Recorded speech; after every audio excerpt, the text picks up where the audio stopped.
Just messing with you guys. What is up? Pierre Kesey here. This is my first motivational video, as I would call it.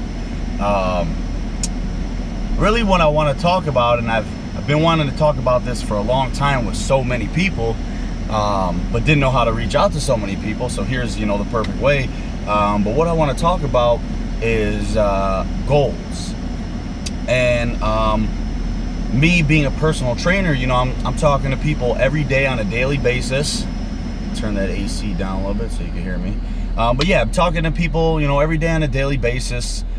And, everybody's at a different level as far as, what they want to accomplish, when they want to accomplish it, their fitness level. So, every individual is going to be different. But the thing I come across the most is, people are always telling me or coming up to me and saying, this is what I want to do to my body. They have their certain goal. And they say, this is what I want to do. I want to do it in this amount of time. Okay, so they have their goal, which is extremely important, obviously. But sometimes people think that, their goal is more important to them than it really is. One of the things I ask people is I say, on a scale from 1 to 10, how important is this goal to you? And, some people say, well, it's a 10. I'm like, wow, that's pretty impressive. That means you're willing to sell your car, you're willing to give up your house, you're willing to leave your friends, your family, you're willing to do all that stuff just to reach your goal.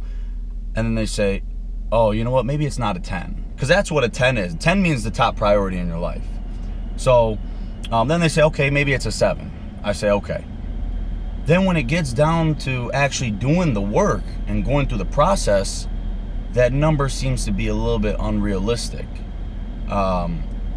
Which is, it's kind of like almost like a wake-up call. Like, they don't know the work that they have to put in. So they're finding out. And maybe, they're not up for that challenge.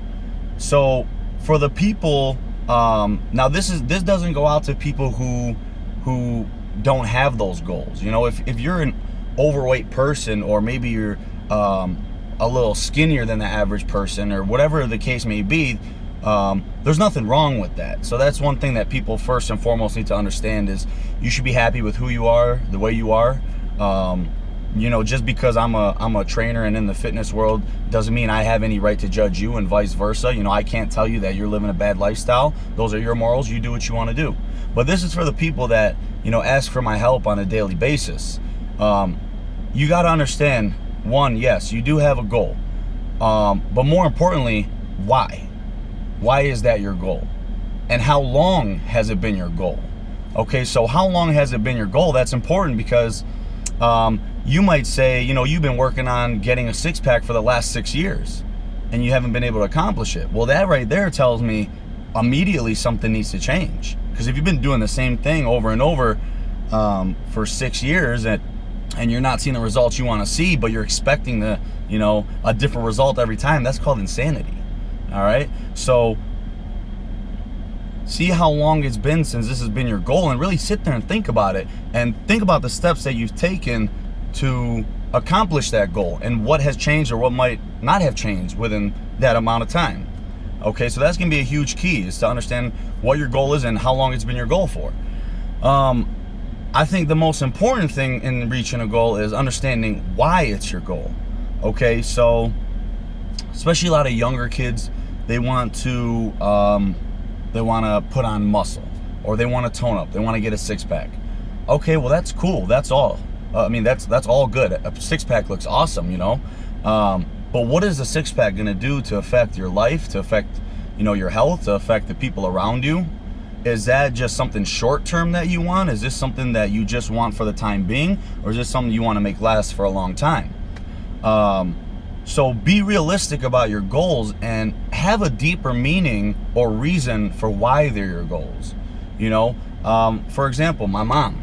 My mom has lost over 50, probably closer to 60 pounds with just nutrition alone. Okay, her goal was not to say that she wanted a six-pack or she wanted to bench 200 pounds and this and that. She just wanted to live a healthier life. She wanted to fit in that dress that she hasn't worn in who knows how long.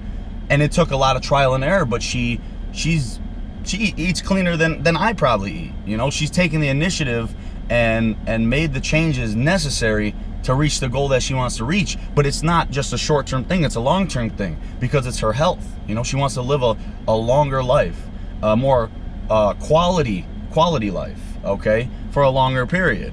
So she has a stronger meaning behind that. Maybe she has another meaning behind it that I don't know about. Maybe she wants to be able to see, you know, mine and my siblings' grandkids grow, you know, that we don't have, but she'll hope we have one day, which I'm sure we will.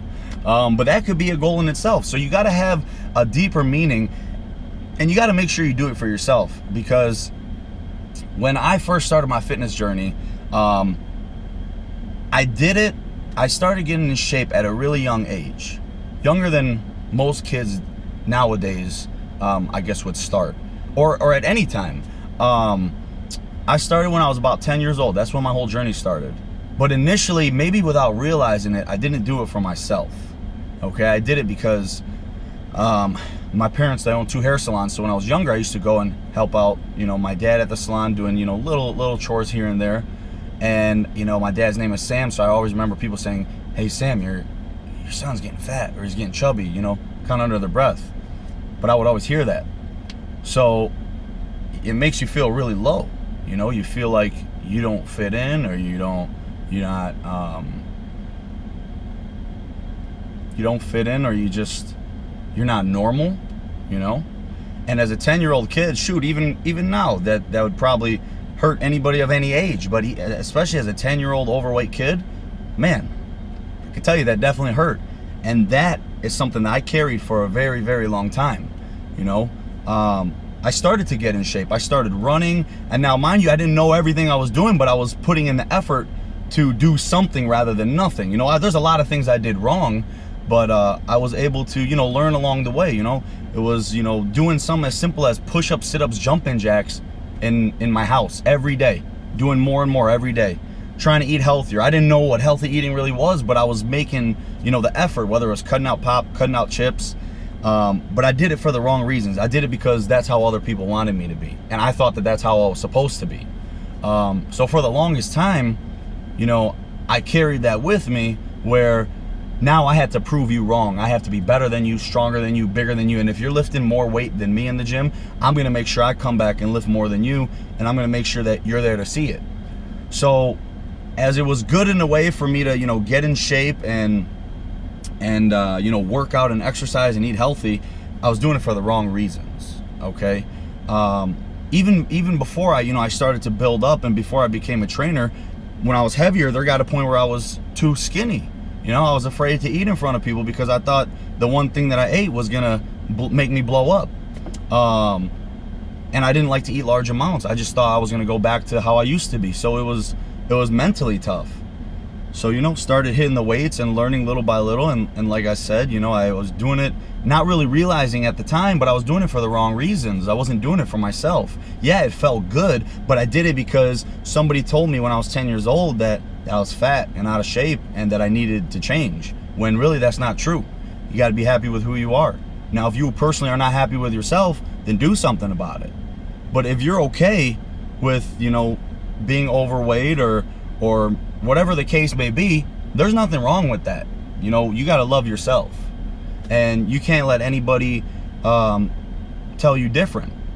So like I said, if you're someone who has strong goals and you really want to accomplish them, the one thing that's going to add fuel to the fire is understanding why. A greater, deeper reasoning of why you want to accomplish that goal. What is it going to do for your life? Okay? And understand that any journey to change for the better is never going to be easy. There's going to be times where you want to quit.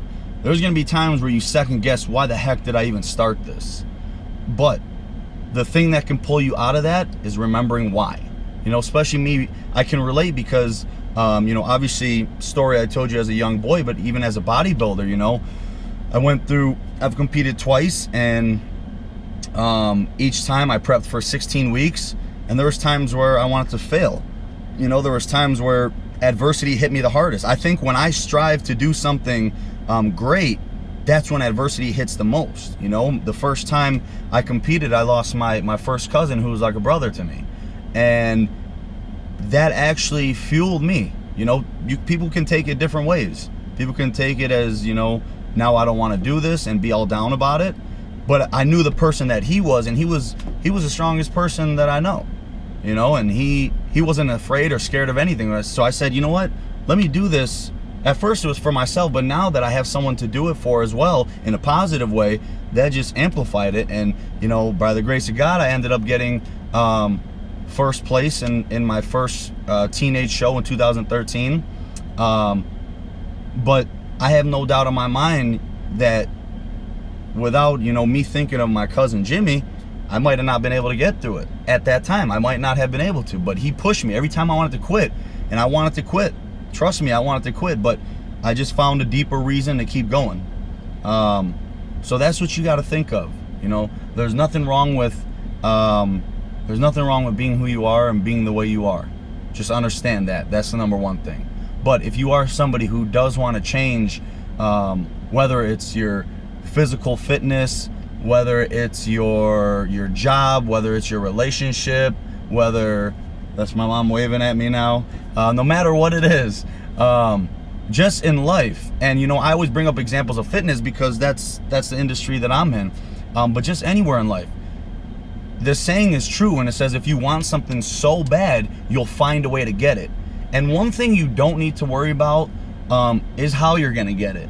Just try to make little steps every day in order to reach that goal, okay? And once you hit that goal, you know, be happy, but don't be satisfied. Always strive for more, always. You know, whether I'm hitting a personal record on a bench, a deadlift, or squat, every time I've set a goal, just naturally, it's so important to me that I automatically make up a new goal once I hit that first goal. So that's how it should, you know, find something that you can relate, like how I can relate to bodybuilding or working out. And whether, like I said, it's your finances, relationship, take small steps to improve. You know, it's not, there's no overnight success. It's just working at your craft.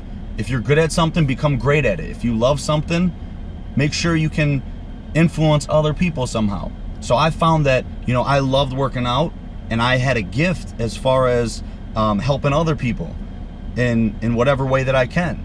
And I've learned so much. I've been a trainer for 5 years. I've learned so much within these 5 years, and I'm barely scratching the surface. And I can relate to all you guys because I've been through it, and I'm continuing to go through it. I'm nowhere near my end goal. But every day, if I can do something, even the smallest little thing every day to strive to reach that goal and remember why it's my goal, then there's nobody that can stop you but you. And you hear these things every day. These are motivational things you hear every day. But once you start to live it, it's a whole different world. It's a whole different perspective. So my last words to you are, if you're down, you know, your money's down, your relationship is down, your fitness is down, make small steps to better yourself. Whether it's not going out and drinking on the weekends, save money and your health, you know, or maybe not going out to eat as much, you know, maybe learning how to cook, you know, quality things that are going to help improve your life in any aspect of life. So I'm going to end this with, I challenge you guys to find something that you love to do and improve on it on a daily basis. And last but not least, when you get kicked down, and you will get kicked down, always stand up. Always stand up. Okay? Because the only time you're truly down is when you're 6 feet under. Okay? Then it's a little too late. But as of right now, you have the opportunity and a decision to make. There's always a decision. You can change your life. I've seen so many people with more and so many people with less in life, and it's all about how you choose to live your life. So with that, thank you for listening. I hope I can influence, you know, if I can influence one person, that means the world to me. So I challenge you guys, go out there, find what you love, kill it, improve every day, and I'll see you guys next time.